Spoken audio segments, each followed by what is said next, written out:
안녕하십니까. 언제나 소비자 편에서 방송하는 콘스탄트 김의 티스와 함께 돈 버는 아카데미. 이번 시간에는요, 돈 버는 재무 설계가 되겠습니다. 놀라운 투자 시 착시 현상에 대해서 말씀드리겠습니다.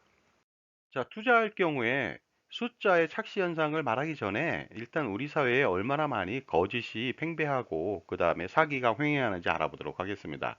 우리가 보통 음식료품, 식재료를 구입할 때 그 국산 표시인지 중국산 표시인지 잘 보고 확인하지 않습니까?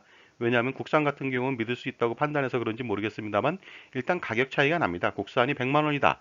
그랬을 때 중국산은요 40만 원일 수도 있겠죠.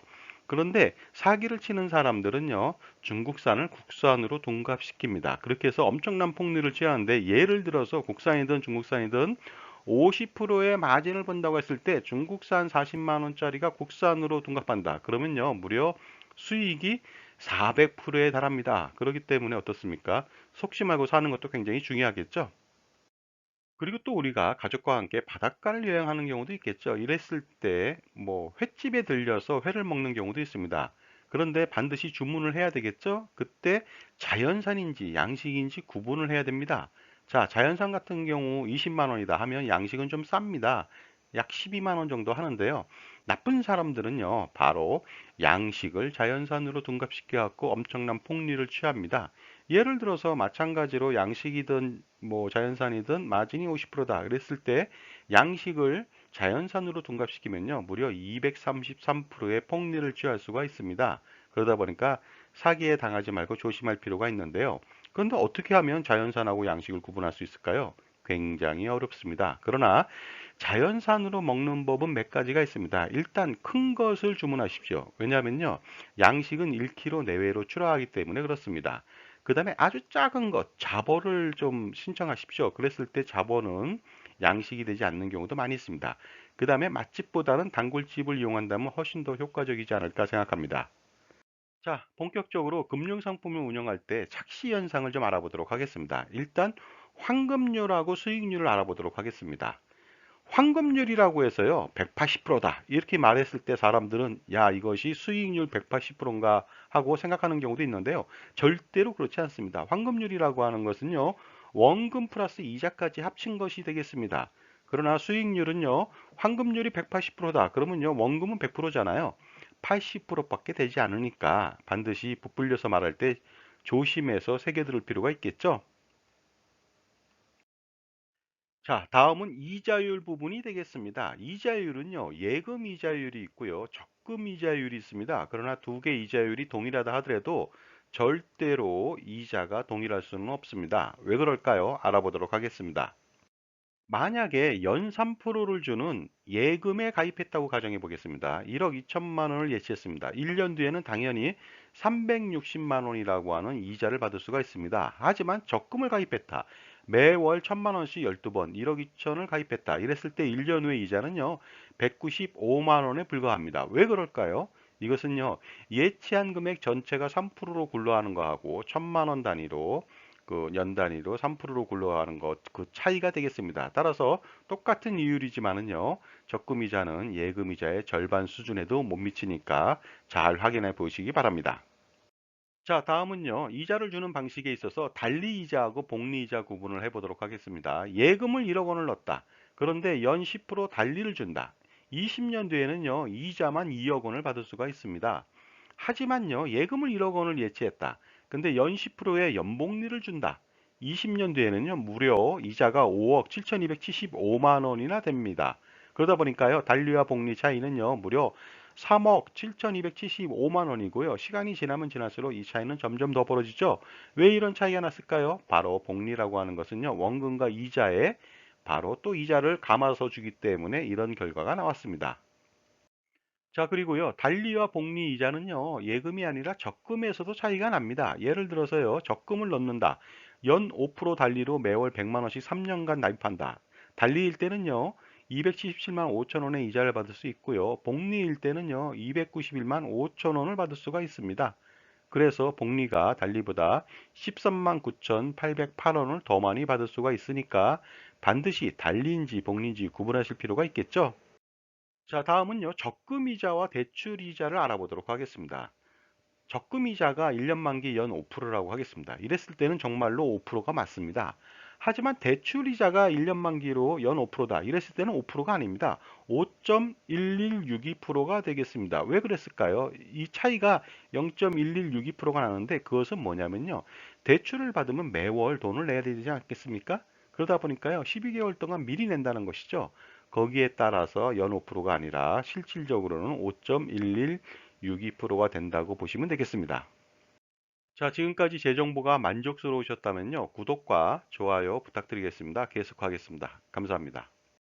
자, 금융상품에 가입하는 경우에 만기 이율을 보통 확인합니다. 그런데 중도 해지 이율을 간과하는 경우가 많이 있거든요. 만기 이율이라고 하는 것은요, 만기 때만 지급하는 이율이 되겠고요. 만기를 보통 사람들이 다 채우지 못하거든요. 중간에 해지하는 경우가 있겠죠.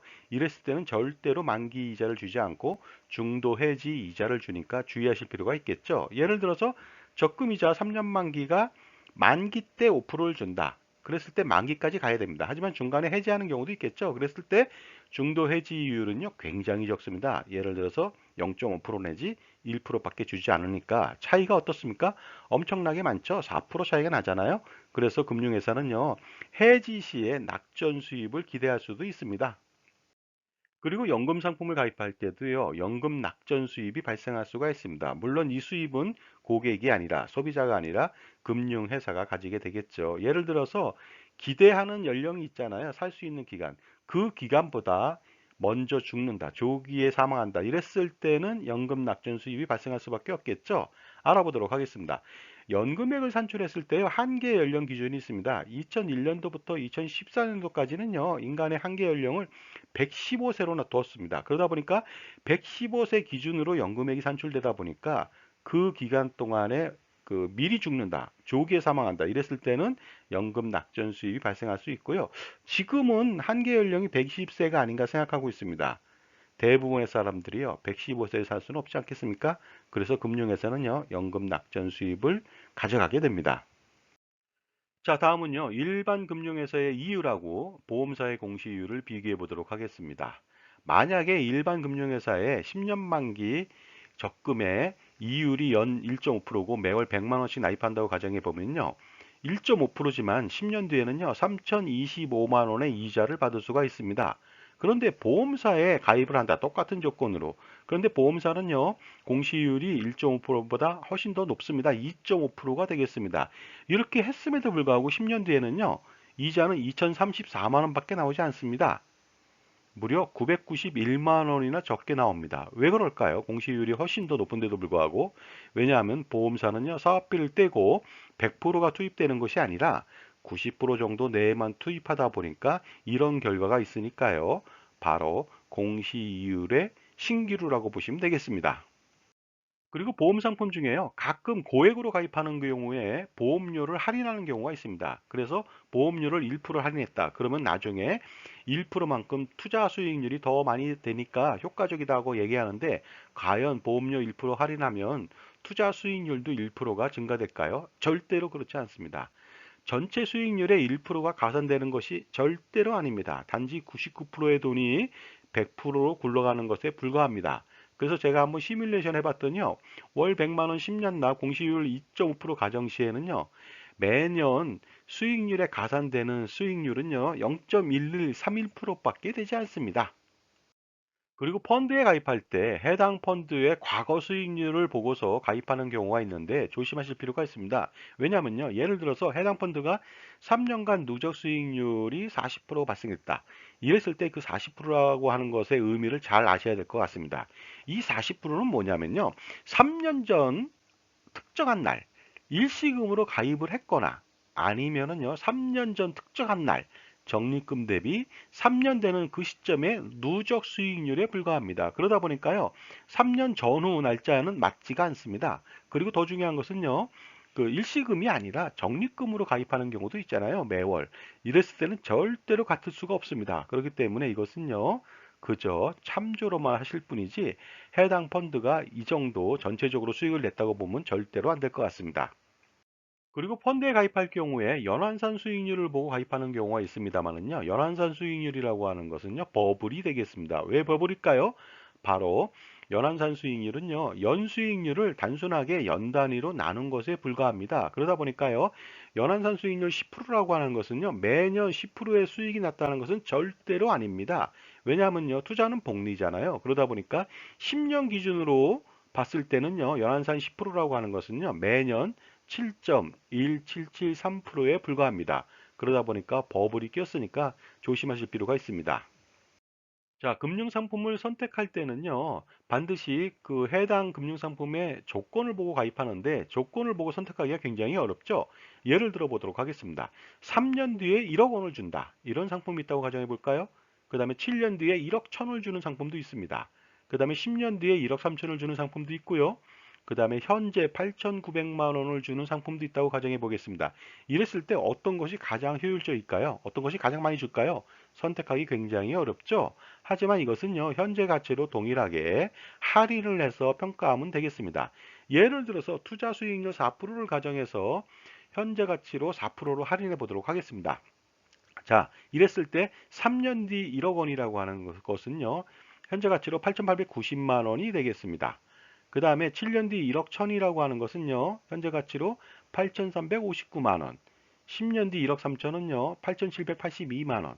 그 다음에 현재 가치 8,900은 8,900이 되겠죠. 따라서 어떻습니까? 꼴등은 7년 뒤 1억 천이고요. 그 다음에 3등은요, 10년 뒤 1억 3천이고요. 그 다음에 3등은 3년 뒤 1억 원을 주는 것이고, 결국 여러분은 어떤 것을 선택하면 되겠습니까? 현재 8,900만 원 주는 상품을 가입할 필요가 있겠죠. 굉장히 어렵지만 어떻습니까? 종합자산관리사의 조언을 받아서 선택할 수도 있겠죠. 자, 요즘은요, 금융상품이 굉장히 복잡다단해지고 있습니다. 그 다음에 판매자의 이익을 위해서 판매하는 상품이 굉장히 많습니다. 그러다 보니까 어떤 분들은요, 수십 가지 금융상품을 가입했는데 엄청나게 쓸데없고 비효율적인 상품을 많이 운영해서 돈이 줄줄 셉니다. 그러다 보니까 모르면 당할 수가 있겠죠. 그래서 종합자산관리사가 필요한 것이 되겠습니다. 왜냐하면요, 매월 줄줄 새는 돈을 관리할 수가 있고요. 효과적으로 투자 운영한다면 돈을 엄청나게 많이 벌 수가 있거든요. 그런데 종합자산관리사는요, 반드시 어느 금융회사에 속한 사람보다는요, 자신만을 위해서 할 수 있는 독립된 종합자산관리사를 선택해야만 공정하고 객관적으로 할 수가 있겠죠. 물론 전문 지식하고 풍부한 경험하고 솔루션도 있어야 되겠죠. 그런데요, 가끔 겪어보는 일입니다만은요, 자신한테 금융상품을 팔았던 사람한테 자신이 보유하고 있는 금융상품에 대한 평가 분석을 의뢰하는 경우가 있습니다. 이것은요, 굉장히 큰 오류가 되겠습니다. 왜냐면요, 고양이한테 생선을 맡긴 꼴이 되겠죠. 따라서 객관적이고 공정한 평가를 할 수 있도록 관계없는, 이해관계가 없는 독립된 자산관리사한테 반드시 의뢰하시기 바랍니다. 감사합니다.